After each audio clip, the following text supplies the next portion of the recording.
Many of you have wanted to know what is my history, what have I done, whatever. Oh, by the way, good morning, good day. Today is April the 6th, 2025, in the year of our Lord, if you use that type of language. And today I'm going to talk about what it is that I've done, where I come from, who I am, and there you go. So I was born in 1967, and I was born at the San Bernardino Community Hospital in San Bernardino, California. That's the San Bernardino County. That's also known as the Inland Empire. 1967, I was born. Lyndon Johnson was the president. Lyndon B. Johnson was the president when I was born. And then I don't remember much from the time I was born. Actually, I don't remember that at all. But I do remember going to preschool and walking up the stairs with one of my teachers, and we had to get some pies out of this cabinet up there. We had to walk up some stairs to get some pies. I remember that. And then I also remember poking a straw, like a straw that you would slurp a milkshake through a straw or whatever. And this straw went into the sand. It was a little sandbox there. And I pushed the straw into the sand and I blew on it. And I watched that sand blow out from underneath the straw. And I said to myself, hey, this is really cool. I can get this sand to blow out underneath this straw if I stick that straw into the sand. So what I'm going to do is I'm going to stick that straw into the sand, and then I'm just going to take a really big breath and really blow on it hard. Because I kind of had this figured out as a little kid. I saw this and I knew all I need to do is just breathe in really hard and blow out really hard, and I'm going to get a lot of sand. But I forgot to take the straw out of the sand before I breathed in, and so I breathed in a bunch of sand, just like, and I remember feeling just a blast of pain in my chest. That's what I remember. And then I feel like I remember laying on my back or being on the ground and a bunch of people hitting me. Something like that. That's what I remember. Maybe some water. I don't know. Whatever it is, these are two memories that I have from preschool. And it was a preschool that was run by the Presbyterian Church here in Colton, California, where I grew up, Colton, California, also known as the Hub City. Also known as the home of Ken Hubbs. K-E-N and Hubbs, H-U-B-B-S, not Hub as in the Hub City, but Hubbs as in Ken Hubbs. Look it up. And you can get more information about that. Just look up Ken Hubbs. Go to the baseball, whatever, archives. Okay, Cooperstown, whatever it is. I don't know.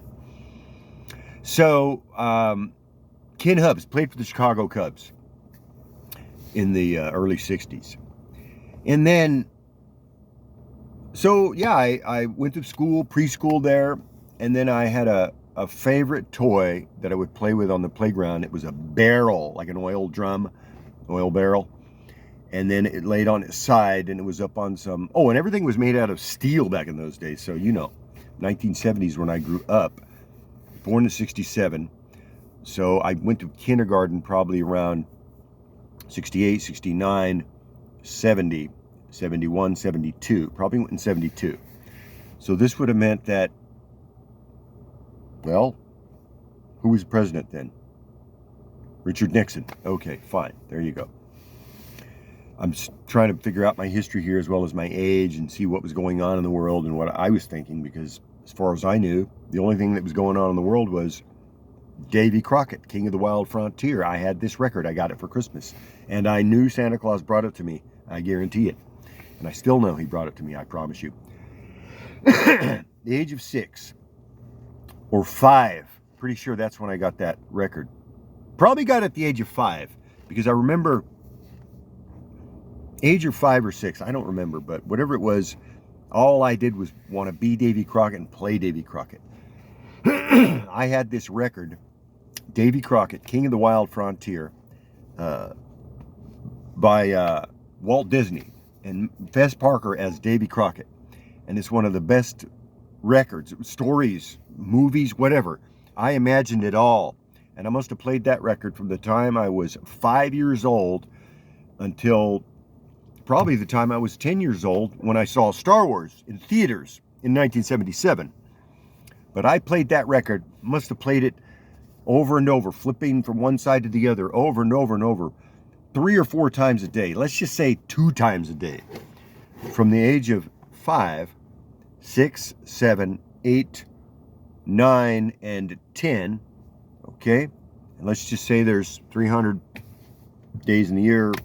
I know it's 365, but that's a lot of times to listen to this one record, many times over, repeatedly. I have it memorized. I still have it. I listen to it. I love it. Must have listened to it thousands of times, maybe 5,000 times, 10,000 times in my childhood from the time I was. Now, I still have it. I love it. Also, comic books. I've always been reading comics from the time I was a kid. The earliest books I read were biographies, Helen Keller, and then Abraham Lincoln, and I still have those 2 books. And many of the books that I had when I was a kid, I still have. These are books that I grew up with from the time I was a kid, just saw them, had them in my hand, looking at them, feeling them, smelling them, sensing them, hearing them, and looking at them and imagining myself in them and through them. And that's how I grew up. Books, TV, movies, and also records. And then later on, cassette tapes. But this is kind of my age here from 1967. That's a 0, unless you go with a time of conception. So that would be 0 plus 9.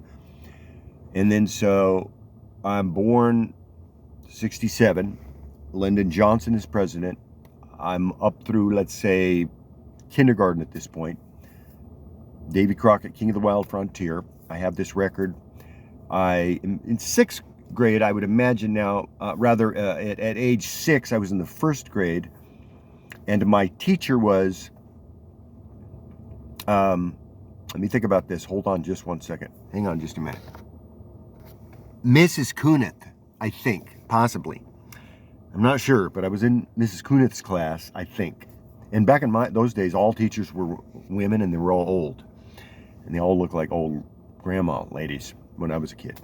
And anybody over 50 looked like an old grandpa person or grandma lady.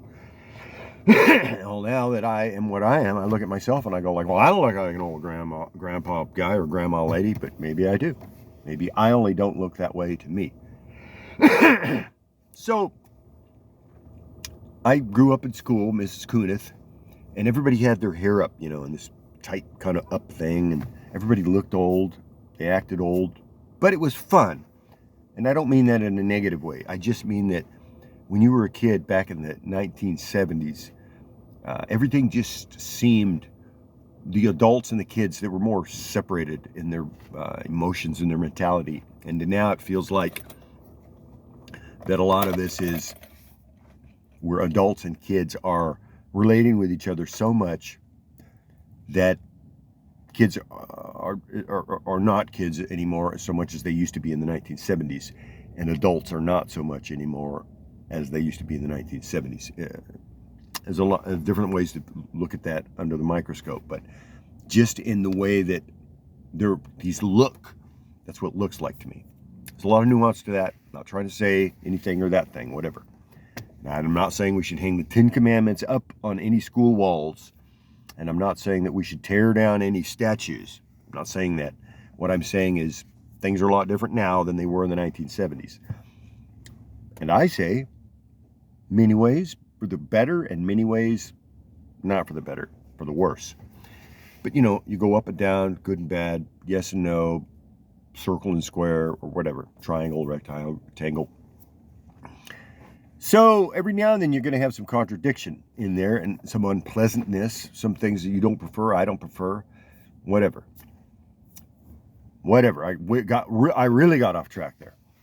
But Mrs. Kunith, but they pulled me out of that class. I was at Fontana Christian School, Mrs. Kunith, and they pulled me out of that class and put me in a first and second grade combo class. And this was taught by Miss Bynum. I think Miss Bynum or Mrs. Bynum. I think it was Miss Bynum. And she had long, black, straight hair. And back in those days, I called all of my teachers teacher. She had long, black, straight hair. If I remember, it was just black. And I had a crush on her, first of all. Miss Bynum. I had a crush on her. And I was in the first, second combo grade, Miss Bynum. Don't remember much about that class except that I carved up put some markings on a wooden desk that I was sitting in. And back in those days, the desk and the chair were attached. So you had a chair here. You have your chair. And then it was attached to a structure. And underneath that structure was a little holder that you could put your books. And then this came up and there was a desk seated there. So you sat at this chair and then you sat here and there was a desk there. And then underneath there was a little holder area for your books. And then you could lift up the lid on your desk, and underneath there you could put stuff, papers or whatever, pencils. And we always used chalkboards back in those days. There was no such thing as a whiteboard or an e-board or electronics, nothing like that. No digital, nothing. It was just chalk, pencil, paper. The teacher had pens and markers, and you used crayons and markers, scissors, and glue.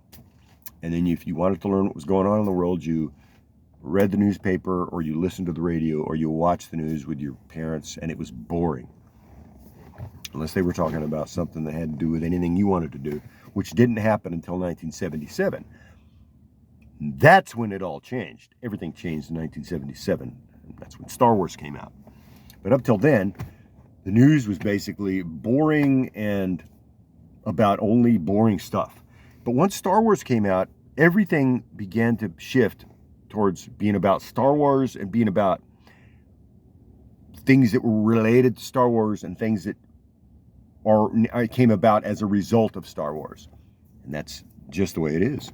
And when you look at Star Wars, a lot of our world that we live in today, even today, is built on the very framework and structure of the imagination of artists such as Jack Kirby, George Lucas has already mentioned, and so on and so forth. Friends, I'm only talking about books, comics, movies. I haven't even gotten into paintings yet because I'm not an art aficionado. I don't know all about paintings.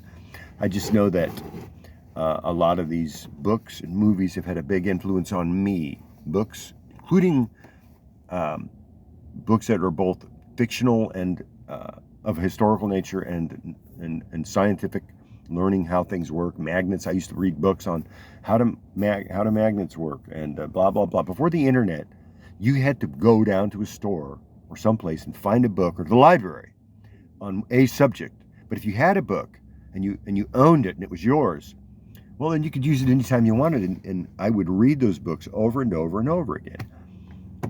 Everything was about my personal interest in whatever it was. It could be dinosaurs, or I wanted to become an FBI agent for a while. And this is all still in around age, I'm going to say,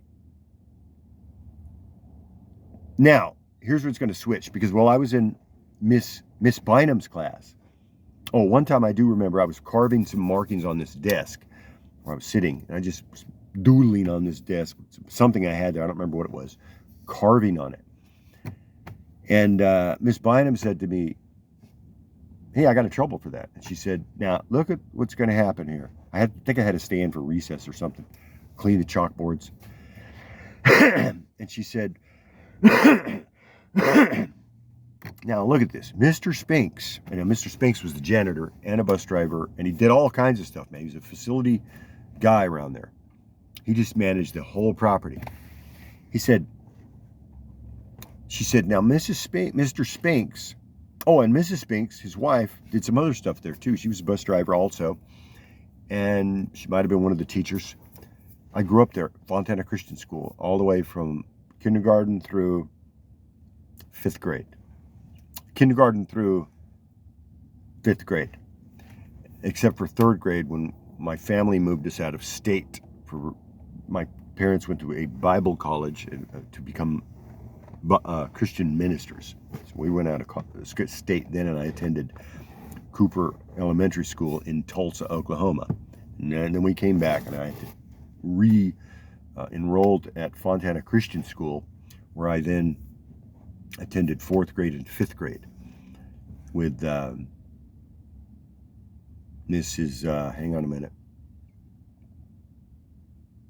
Well, Mr. Ballard was my 5th grade teacher. Mrs. Bynum, that's what it was. That's my 4th grade teacher. My 1st grade teacher, Miss Bonham, I think. Maybe. There was like a Bonham. I can't remember but my 4th grade teacher was Mrs. Bynum, not my 2nd grade teacher. My 1st grade teacher was Mrs. Kunith, I believe.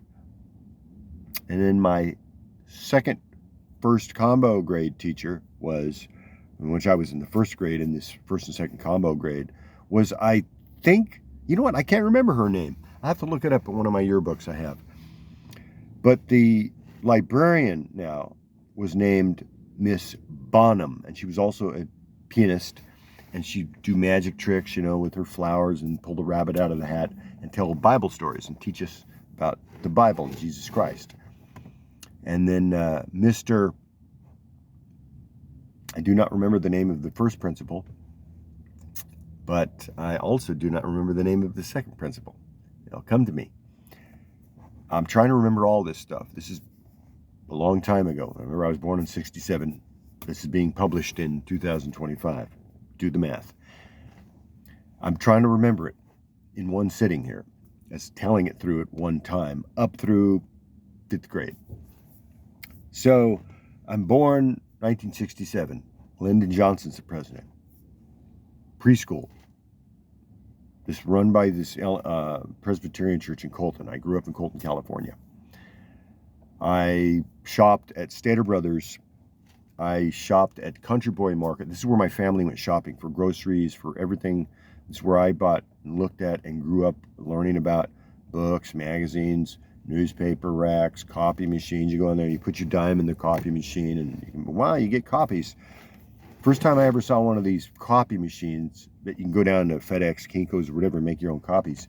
They were in supermarkets. You can go down there. They were Xerox machines. They were about as big as a car, as big as a small car. And you could put a quarter in or whatever, a dime, and you could put a picture on there, and it would make a copy.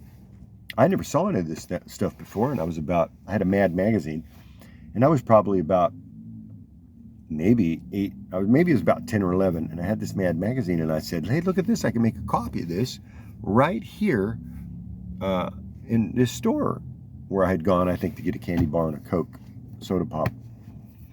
And so, back in those days now, you could get two friends could get a bottle of soda pop and a candy bar and a magazine, a comic book or something, for, man, I'm going to say maybe less than $1, and then we'd all share it.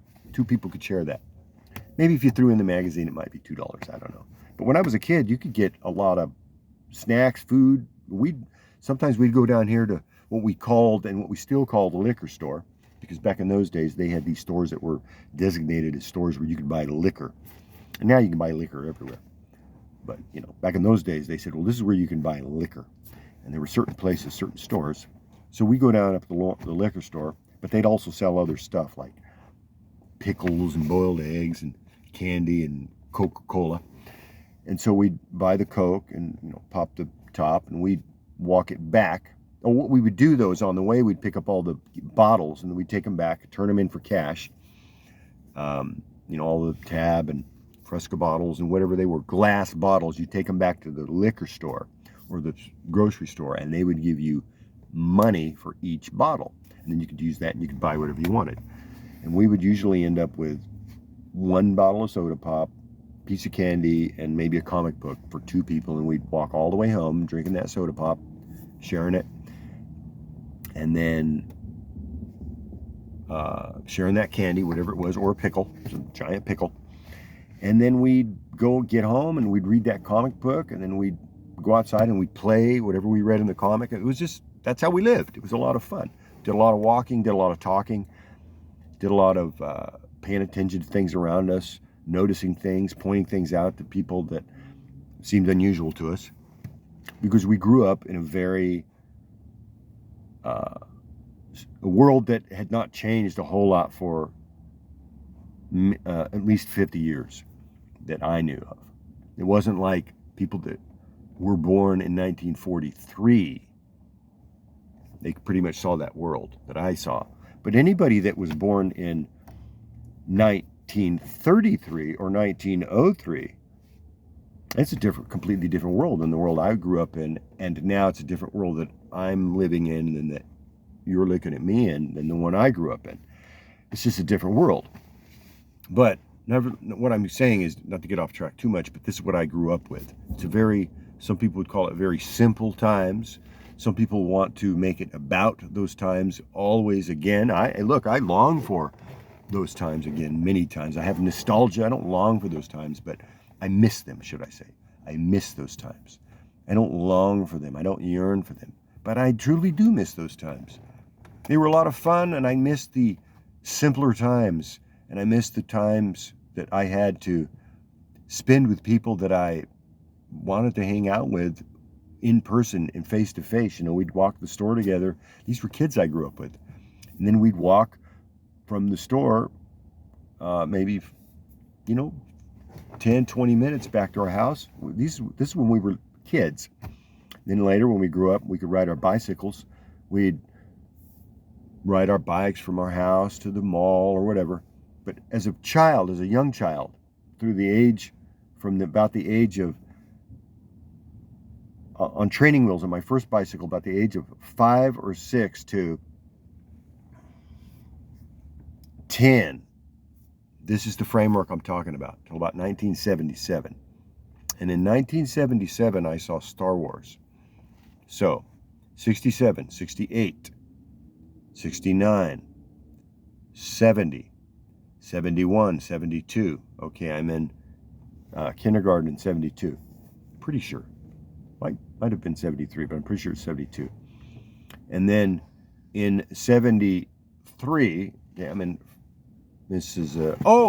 I think it was Miss Grinder's class. That's my first and second combo teacher, Miss Grinder. That's it. And I had a crush on her. She had long black hair, and I used to call her teacher. I'd get real nervous when I talked to her, and I'd say, teacher, I have a question, teacher. And she started calling me student. And she'd say, yes, student. She'd say, I'm not going to call you by your name unless you start calling me Miss Grinder, because I'm not, whatever. So I think that was her name. Man, I cannot remember that person's name. I hope I can remember it. I'll have to go home and look at the yearbook. So, Miss Grinder. And then, of course, I had, for the second grade, my actual second grade class, Mrs. Crease.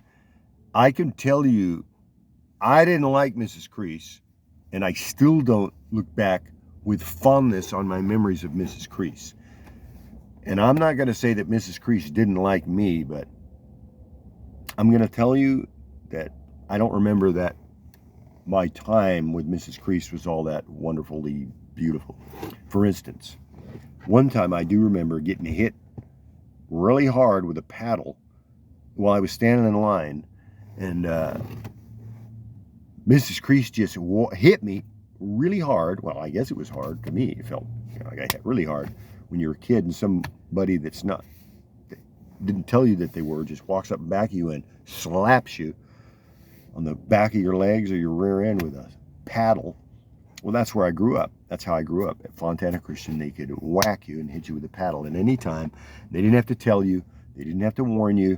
They didn't have to give you a reason even. But I did get a reason. It was because I was making a loud noise in the line that we were standing in while we were waiting to return to class after a recess. So I got hit. I don't understand that. I don't know what a kid is supposed to do. Now here's me analyzing it. I'm not really sure what a kid is supposed to do when he's a kid. He's just getting back from recess and he's really excited to be with his friends and he's making a lot of noise and he's moving around, and then all of a sudden, whack, he gets hit by his teacher. Now look, man, am I traumatized by that? Am I angry about it? Am I bitter about that? Nah, I don't think so. But you be the judge. Maybe Dr. Grande will be able to analyze this video and see. No, but in all seriousness, I'm just telling you the world I grew up in. Many of you grew up in that same world. I happened to grow up in a world where it was the Christian world, fundamentalist Christian. Now they might call it evangelical Christianity. But when I was a kid, it was just, you went to a school that was run by a Methodist church. And for some reason, they were able to hit you without anybody knowing about it until it happened. And I guess maybe my parents, who knows, they knew about it. Everybody knew about it. But that's just how it happened. That's just what happened. It's just the way life was. Now, I got way off there because I didn't mean to say that Mrs. Crease was a child abuser. But back in those days, you could hit people. You could hit kids. People were told that they should hit their kids. I don't agree with that, but that's what some people still think today. Okay. Also, another time I remember that, I had a friend in school named Chad Pound, elementary school. This guy, man, let me tell you, good friend, I still remember him. And he's friends now with some other people that I know in my family, and so I got to get in touch with him again. But at one time while I was in second grade, my teacher, Mrs. Crease, I don't remember what I was doing. He was probably making noise. I was probably creating a disruption, normally as I would do, as I normally do, as I'm doing now. I just disrupt, man. I'm a disruptor and whatever. I've been doing it my whole life and I have fun and I love doing it.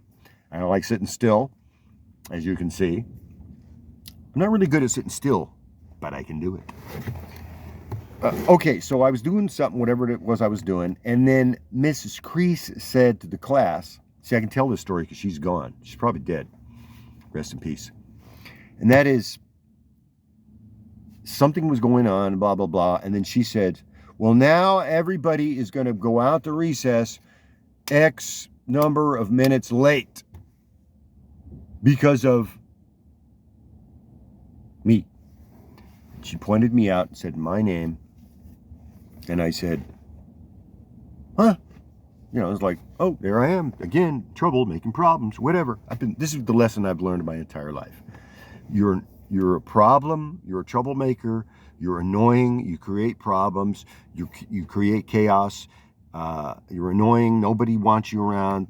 In one class, I had to sit in a utility closet that was annexed with the classroom. It was just a little enclave room.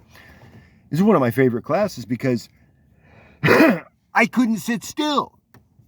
And they wanted to put me on drugs. But fortunately, my parents said no. They wanted to put me on drugs, man. The doctors wanted to put me on drugs. The teachers wanted to put me on drugs. But my parents said no. I think my parents said no. I hope they said no. And they better have said no. For whatever reason, I never got on drugs. Till later when I did it myself. Think about it. Okay, now, all of that to say this. I grew up Fontana Christian School. Okay. My fourth grade teacher was, and then I went to third grade, Cooper Elementary School. Oh, Mrs. Crease said, and if anybody is something like this, if anybody's upset that they have to go to recess 5 minutes later, whatever it is, you can give, and she said my name, him a piece of your mind. And I was like, what? And so we went out to recess, and all these guys just started coming up and punching me on the arm. Here's a piece of my mind. And they were just like punching me on the arm. And it was not only hurting my feelings, it was hurting my arm. It was like physically hurting me. And all of the boys, every one of them would come up to me and say, here's a piece of my mind. Here's a piece of my mind. None of the girls did it. And I had a lot of girlfriends too. I remember I had a crush on Rhonda Weiler. Everybody, all the boys had a crush on Rhonda Weiler. And we always wanted to sit by her on the bus, and she would take turns. And this was at about age 5 or 6, or kindergarten or first grade. So believe me, Rhonda Weiler knew exactly what she was doing. And I had a crush on her. Daniel Webster had a crush on her. Keith Sebo didn't have a crush on her. Keith Sebo was a bit of a weirdo. Don't know what that guy was about. He was a good friend. Me and Daniel Webster always used to fight over who was going to sit by Rhonda Weiler. And she'd say, I'll sit by you today and him tomorrow. And I'd be like, why does she get to choose? But it was very nice of her, and I appreciated it. Okay, now, me and Daniel Webster remained friends throughout my time there. And I look back fondly at my time at Fontana Christian. But I took the bus from the school back to this corner up to where I lived, and then we'd walk up from the corner to my house. So walk up from my house to the corner, pick up on the bus, drive to school in Fontana, from Colton to Fontana. And then I do the same thing, spend all my day there, in second grade. But Chad Pound. I was out in the playground. I was crying. And my friend, Chad Pound, came up to me and he said, what's going on? What's the matter? And I said, these guys were giving me a piece of their mind. I was just crying, I was like, man, these guys here's a piece of my mind. Here's a piece of my mind. Here's a piece of my mind. He said, who's giving you a piece of their mind? And I said, well, so-and-so, he's giving me a piece of their mind. He said, who's giving you a piece of their mind? I said, so-and-so and so-and-so. He said, he went over to those guys and he just started like slugging people, man. Boom, boom, boom. They each got it, man, on the arm several times. And then, well, Chad Pound became my hero, so to speak. And I loved him actually after that. We were close friends during elementary school, and I lost touch with him. But he's always been a person that's dear to me because of that, and always been a person that's inspired me to stand up for your friends. And also to bullies, when bullies are picking on people. And this guy was a great example of that. Chad Pound.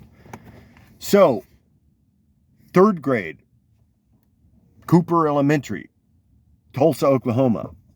My teacher, Mrs. Robinson. I love Mrs. Robinson, still do. There was a bit of a culture difference, a culture shock from moving to California to Oklahoma, even in the 1970s, and this would have been 75 and 76. This is bicentennial year for the United States of America. And at this time, again, still no internet, no cell phones, nothing like that. We were getting all of our TV on a local signal, no satellite, unless they had satellite, but it was like major events. And they had cable, but it was not the kind of cable that they have now, and absolutely no internet. So we just had 4 basic channels. We had whatever the major networks were, ABC, NBC, CBS, and then the local networks. And usually it was like out in LA, it was KCOP, KTTV, KTLA, and then I don't remember the rest of them. And then there was UHF, and on that channel you could get all these other ones. You can get 28, 15, 13, and then you could watch shows from the BBC, Doctor Who. You could watch Run for Your Life with Ben Gazzara, and you could watch even a lot of old reruns of Dragnet. But this was stuff that you didn't get on sports. This is stuff that you didn't get on the networks, just odd stuff. So I kind of grew up with that. But when we moved to Oklahoma, we were watching TV shows like Kung Fu and The $6 Million Man. And on Saturday mornings, I was watching The Super Friends and Land of the Lost. And then we went to Oklahoma, 1975, celebrated the bicentennial there.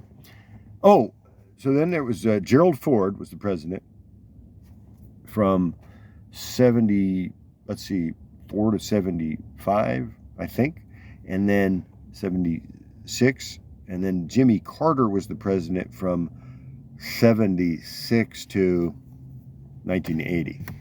And so when I was in Oklahoma, Jimmy Carter was the president, and that is the time during which I became most aware of, hey, there's somebody in the White House, and his name is blah, blah, blah. Yeah, we were taught this now in school. We were being told, here's the president, blah, blah. We were being shown now pictures of the president in our class. We would say the Pledge of Allegiance every day, and we would talk about the state flags and the state flower and all this stuff. Pledge of Allegiance of the United States of America is what it would do. We'd pledge allegiance to the flag of the United States of America every day. Something we just did. And then I was in the Cub Scouts during this time as well. And this was the 3rd grade, and I was 8 years old when I was in the 3rd grade. And then I went to school there at Cooper Elementary School, and it was really hot, really muggy, a lot different than I felt in California. But I didn't like it, but I do now look back on it and am glad that I had the experience. And I don't remember how they talked exactly, but I know that they talked slower than me. That's what I think they did. I feel like they did. And then there was one kid there who was in my class as well, and he was from Texas, and he didn't like it there either. But I thought, well, you're right next door, as I looked at it on a map. But whatever. Never really made a lot of friends there, but I'm back in California after my parents moved back. They were out there for a year. We were out there for a year. I moved back. And I do not remember anything that really weird that went on in that school. No, I did get in trouble one time I was clicking my heels. I always wanted to be a tap dancer. And I probably am a tap dancer. I just don't know it. And I was clicking my heels, so to speak, as the teacher put it. I was walking down the hall, and I had to carry a note from one room to the other room. The campus was all outdoors, huge, sprawling kind of a campus. I remember it's like the elementary school, your playground, your play areas. But then the inside, the school itself, where people went to school, the kids and the teachers, you had to walk from class to class. All of it was indoors, all of it. And everything out there is built to withstand tornadoes. And it's just, I was clicking my heels as I went down. This is what the teacher said. That's why I use that term, clicking his heels. And I had a good tap rhythm going. I was walking from one room to the other as I had delivered this note. And as I was walking out, I delivered the note. I was walking back. The teacher came out, it was the PE teacher, and said, "What was that noise?" And I said, "What noise?" And she said, that clicking noise. I said, "Well, I'm clicking my heels, man. That's the noise I'm making. I'm clicking my heels." And she said, "Clicking your heels?" I said, "Yeah, I'm clicking my heels." And she said, "Well, here, you're going to get 3 demerits for that," whatever it was. I was like, "Why?" She said, "Because you were clicking your heels in the hallway." She says, "It made too much noise." Wow. So this is another one. See, I'm telling you, what did I tell you? I grew up with this. Still growing up with this. I'm living it, man. I'm tired of it. Yeah, am I bitter? Am I just holding it against people? Maybe. But look, man, I get tired of it after a while. I've been dealing with this, man, since the time I was a kid. So now you're clicking your heels. All right. I had these issues, man. Clicking your heels. I'm still clicking my heels. And I'm going to keep clicking my heels. You better believe it. Okay. I'm clicking my heels. Now we move back. There's a lot more stories in there I'll get into. There's a lot of funny stories there. A lot of funny stories. It was my mom, my dad, my brother. It was my mom, my dad, my younger brother, and me. We lived in Oklahoma. And then we moved back to California. And I was in the 4th grade with Mrs. Bynum. Okay. And Mrs. Bynum was the one teacher that introduced me to books as reading for personal enjoyment, research, and to read to learn what's going on in the news. Think about it, analyze it, and then repost it for other people to see. We had a class newspaper, and I was part of that editing team that did that. On every week, we would spend the morning taking newspaper articles from the newspapers that we had there. We would cut out the headlines. We'd put them on the bulletin board there. Everything was done with cork board and push pins or tape or glue. And we'd cut it out. We'd put it up on the board. And these were the headlines. Local news, national news, sports, any movies that were coming out, movie reviews, book reviews. And then we'd editorial and opinions. And we learned about the facts, who, what, why, where, and when. The editorials, the opinions. We learned about how to bring people news in a digestible fashion. How to organize it in a way that makes it both easy to read and enjoyable. And I will always be forever indebted to Mrs. Bynum for that, because she opened my life to such wonderful meaning and growth and never-ending growth of life. Thank you, Mrs. Bynum.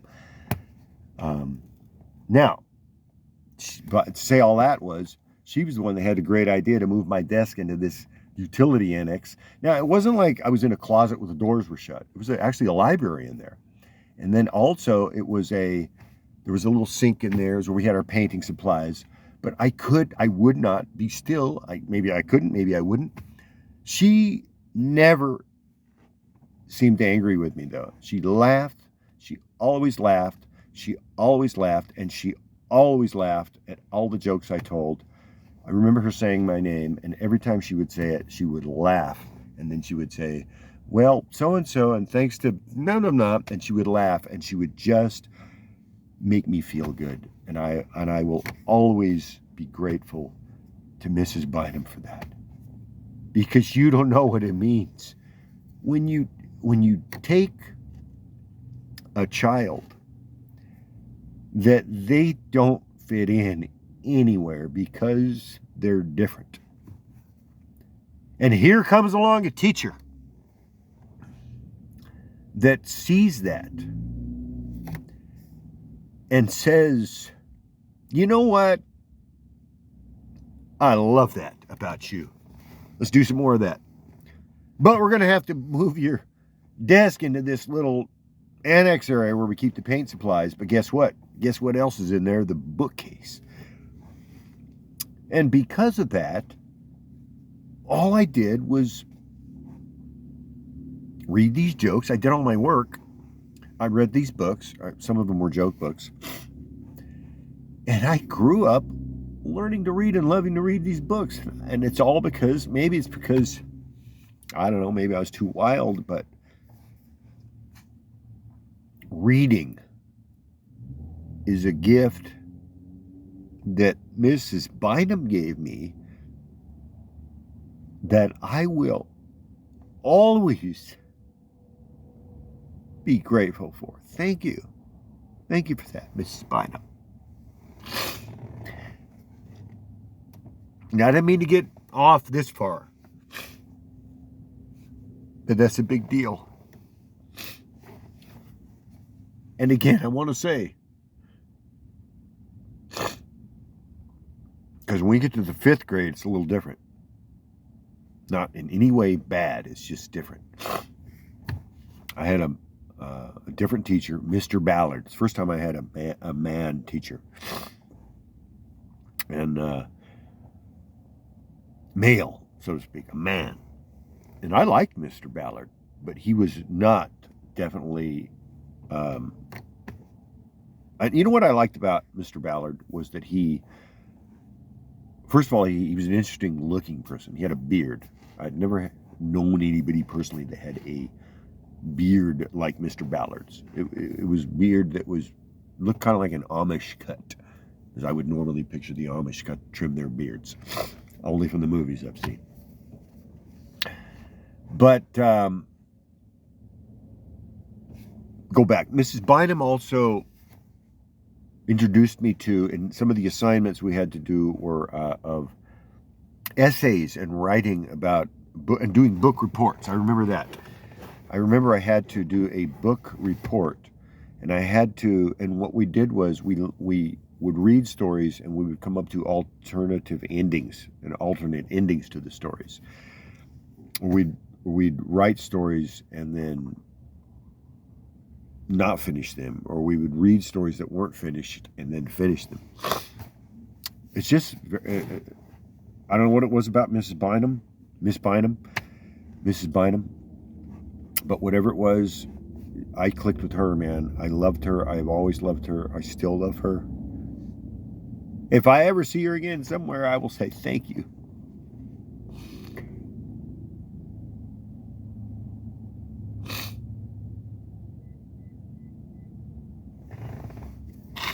I know that's a little dramatic, but you know, two things I like about Miss Bynum. First of all, I like that she liked me, but that's not it. You know what? When a teacher comes along and likes you, that's a big deal. I don't know why I'm stuck on this, but maybe I needed to hear it today. Maybe I needed to hear this today. Maybe you needed to hear this today. I don't know. So, anyways, getting on to Mr. Ballard. Mrs. Bynum, thank you. Mr. Ballard, one time I had this toy. Well, he brought a cow patty in class one day. He said, "This is a cow patty." I was like, "That's a piece of cow dung." But I like Mr. Ballard. I don't remember much from his class except that he was the soccer coach, and I went out for soccer, and I didn't like that. I just wasn't into soccer. And then I'd made this little, with pipe cleaners and a little craft item. I was always into crafting, make these little crafts, toys, make our own toys. And had made a little bird with some corks, corks that you put in a bottle, and then bottle corks, and then some masking tape and some cardboard and some, I put a little work into this with some pipe cleaners and put some feed on it, and it was a bird. And this bird could sit on your finger, right? It was like, hey, these pipe cleaners. And I set that there and I was playing with it. And Mr. Ballard said, "Hey, what do you got there?" I said, "Huh?"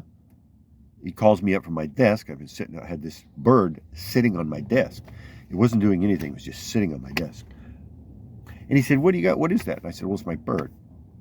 He says, "Your bird?" I said, "Yeah, I made this bird." He picks it up and he puts it on his finger and he shows it to the class and he goes, "Hey, look at that.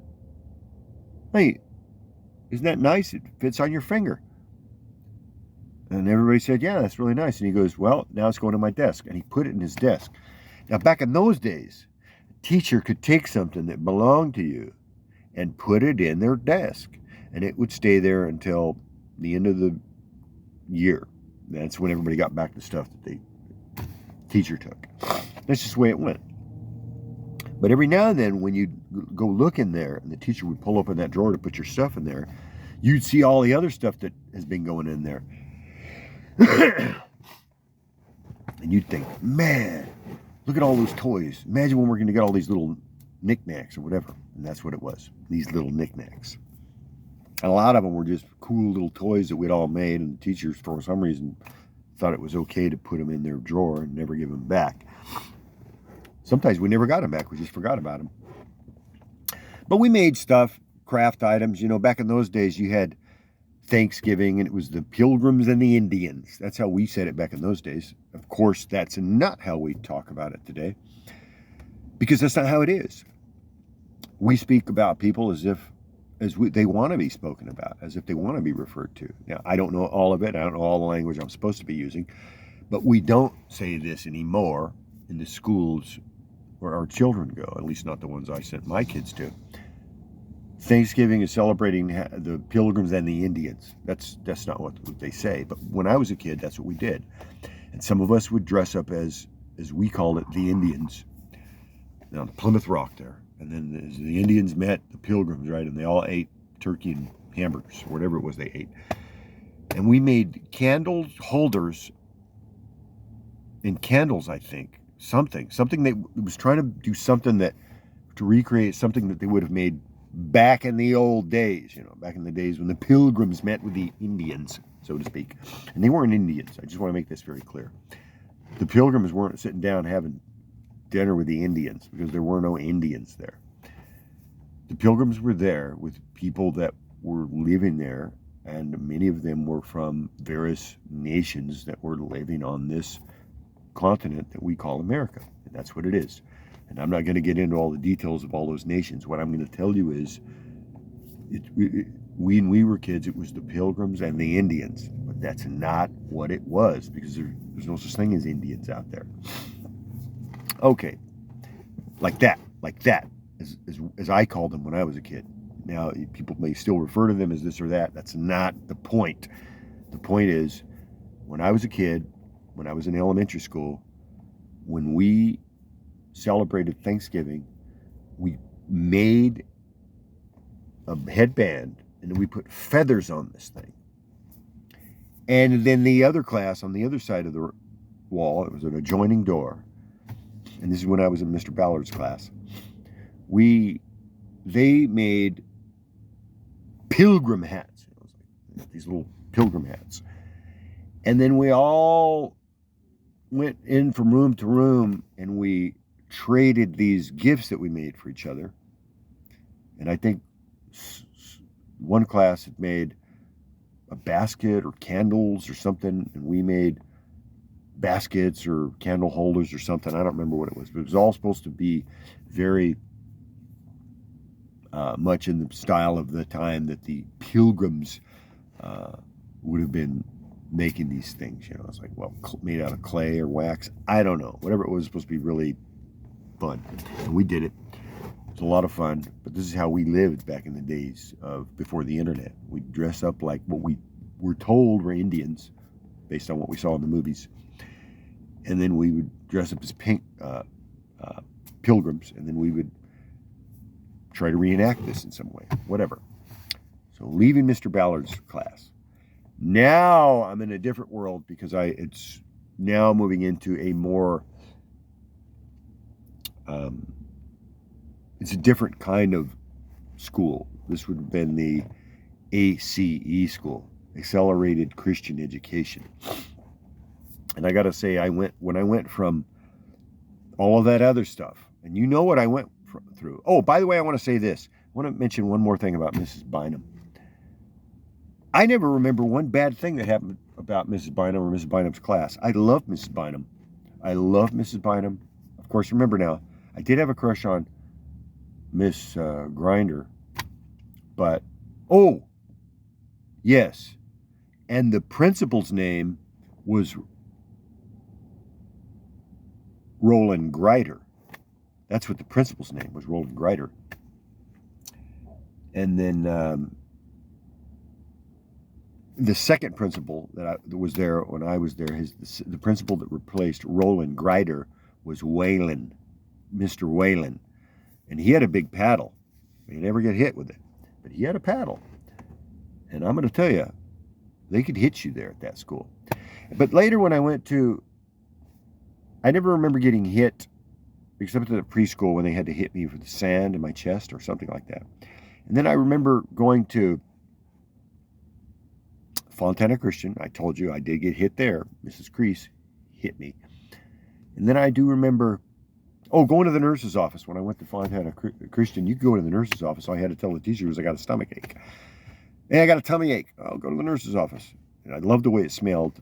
Very clean, very sanitized. Just go in there and look at the cotton balls and the tongue depressors.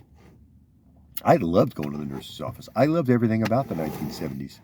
And then you'd go in there, and it's the only thing I didn't like about the 70s were you didn't have access to the stuff you have now, like air conditioning in every place. You couldn't forecast the weather, see what the weather forecast was going to be immediately. You could get lost. Oh, and the air, filthy. Man, I'll tell you, the 1970s, the air was just horrible. But this goes on now. The next part of this is I loved all of this growing up. When I got to ACE, Accelerated Christian Education, this was a completely different type of animal, shall we say. This type of school was almost on the order of, I would dare say, brainwashing, but I would rather just say high-level indoctrination. And whether that's a good thing or a bad thing, you decide. I don't think it's a good thing for two reasons for me. It did not allow me any expression of authenticity of myself. And also it didn't allow me to meet or make friends in any normal way. It was like being raised in a prison, is actually what it was like when I went to accelerated Christian education.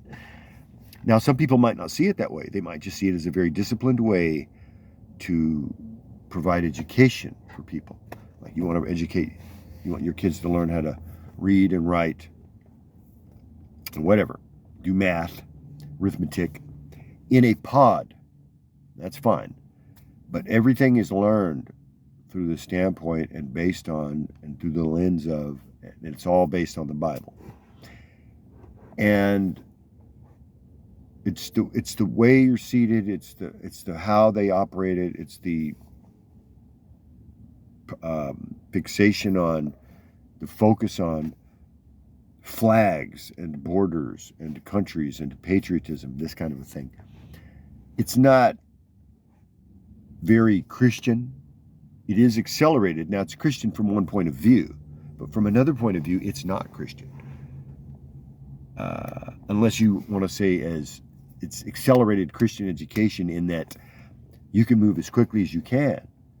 To that, I say it's great.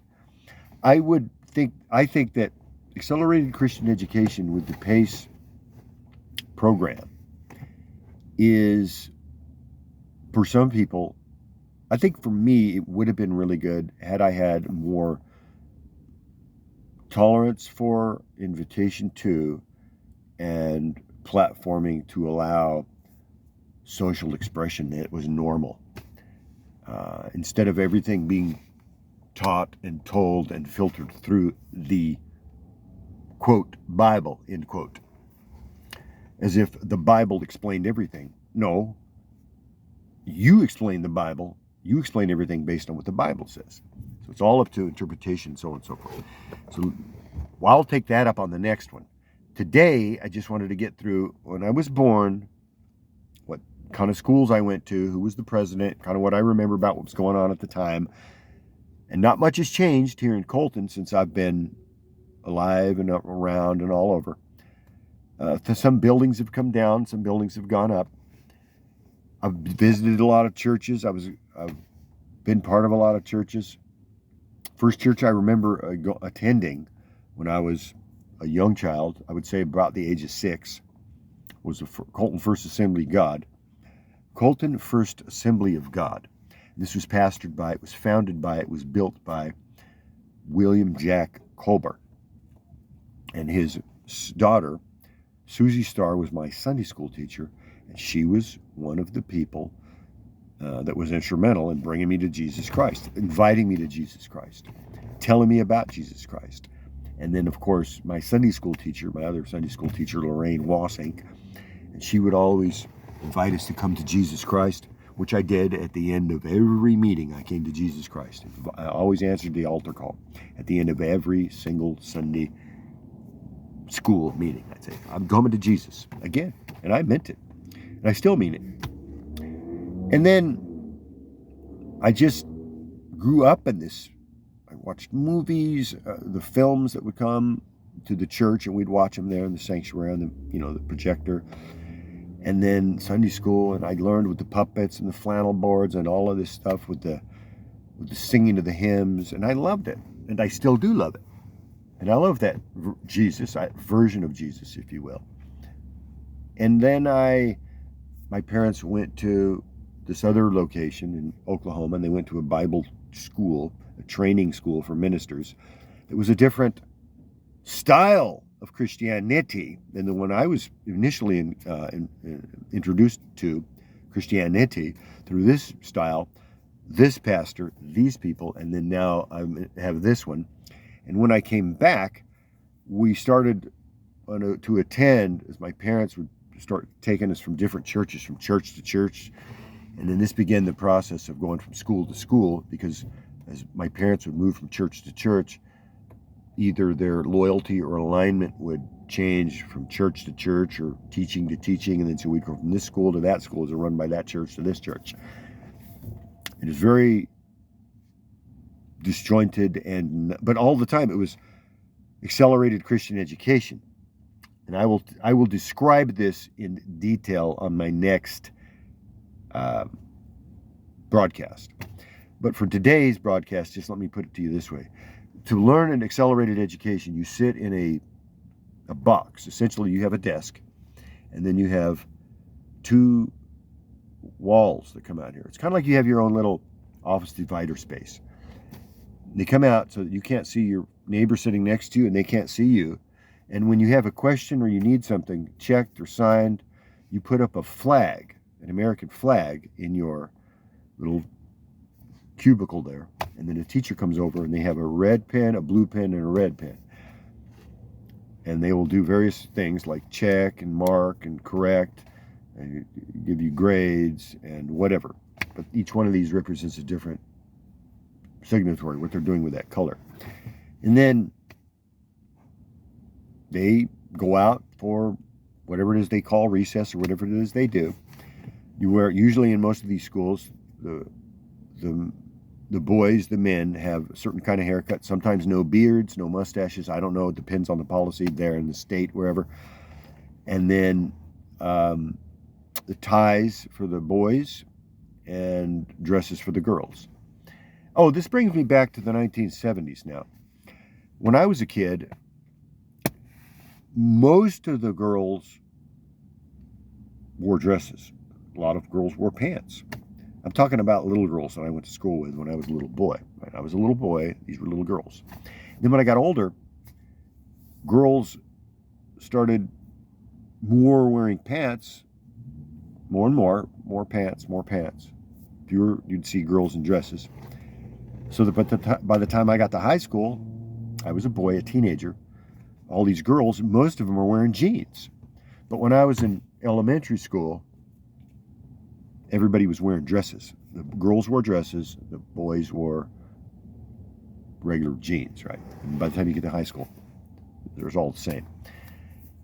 But still stylish for girls to wear a dress in my time as it was in high school. And I'm sure, I don't know if it still is today, as kids are, but I do know this. As my concern was,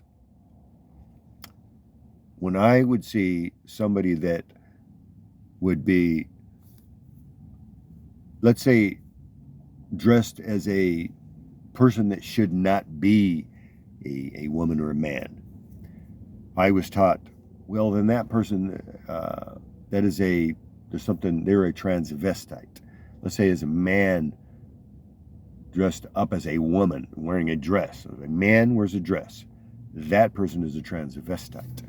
But we didn't have a word for if a woman dressed up like a man. I don't know anything about that. But definitely women were supposed to wear dresses and men were not supposed to wear dresses. But women could wear pants unless you went to a certain church. So ACE requires women ladies and girls that are attending the school to wear a dress. And I say, that's great. I mean, if I don't have a problem with requiring uniforms, that's not the problem that I see, where boys wear the tie, button-down shirt, possibly a coat. I don't remember that. When I was going to school at the ACE, you didn't have to wear a tie except on Wednesday, and that was the day you went to chapel. But then when I went to the other ACE school, when my parents switched to churches, you had to wear a tie every day, but it didn't have to be red, white, and blue, and it didn't have to be blue pants. You could wear any color corduroy pants that you wanted, but no jeans. But you could wear jeans on Friday as long as they were dark blue. It's really weird.